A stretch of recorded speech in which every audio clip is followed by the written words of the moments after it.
some backfields are easier to figure out than others. The Baltimore Ravens fall into that category of really difficult backfields to determine.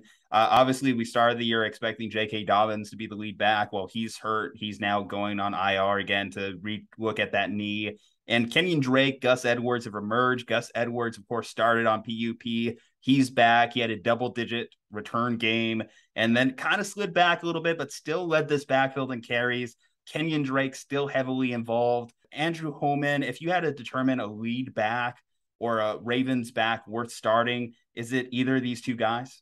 So either one can be good. It's kind of tough right now. I thought Gus Edwards was becoming the guy after the last week, but then Thursday night, Kenyan Drake got 44 snaps to Gus Edwards 16. I mean, I know that Gus Edwards ended up with more carries. They ended up about the same number of touches. So I don't know what to expect in this. Is any of it Honestly, good? okay, they're both decent flex players. They're not great. They're not bad. I mean, you can play them if you need them. If because I know a lot of people are hurting at running back right now. So if you need the player, play them, but don't expect a lot from them. So would you classify them more in that category of what the heck flex? Yeah, that's exactly what they are right now.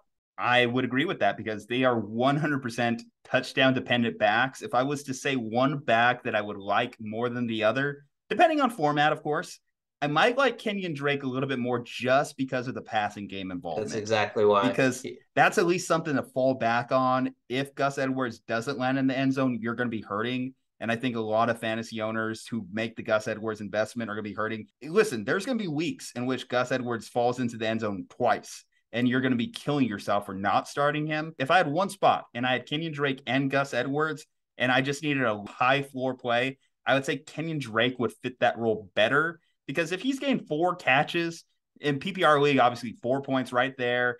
Catches don't go backwards, they only go forwards. So that's all positive yards for you. And if he contributes anything on the ground, that's a win.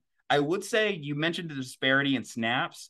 I think over the long run, that's going to balance out a little bit more because the Ravens are still probably taking a cautious approach with Gus Edwards. We're talking about a guy that's coming off a major knee injury. I doubt that they wanted to give him the full complement, the full workload. In fact, I think ideally he would have probably played third banana behind J.K. Dobbins and Kenyan Drake. But with J.K. Dobbins injured as well, now they're having to rush him out there. Justice Hill's another guy that's mixing into this backfield. And Mm-hmm. if you told me that Justice Hill had a week in which he just took away carries from both these guys and frustrated the hell out of fantasy owners, stole a touchdown, I would absolutely 100%, not just believe it, count on it. It's going to Yeah. happen at some point before the end of the season. Justice Hill is going to have another 100-yard week, 10 carry week, and you're going to be wondering, well, shit, I started Kenyan Drake and Gus Edwards. What am I doing with my life?